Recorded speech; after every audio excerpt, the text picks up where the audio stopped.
दूध फरोशों की मनमानियां जारी हैं। जहलम में दूध 150 रुपए लीटर फरोख्त होने लगा, जबकि दही की कीमत में भी 160 रुपए फी किलो तक पहुंच गई है।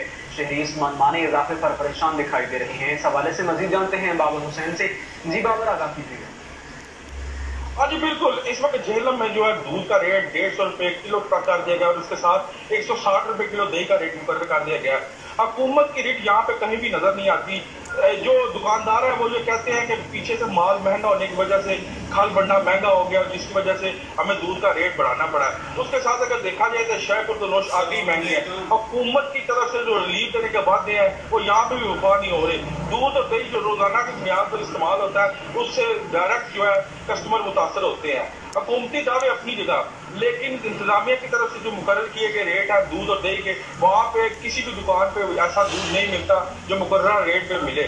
शहरी यही मुतालबा कर रहे हैं कि महंगाई की वजह से आगे ही लोग परेशान है और ये दूध और दही का महंगाई की वजह से परेशान है। बहुत शुक्रिया, आप अपडेट कर रहे थे।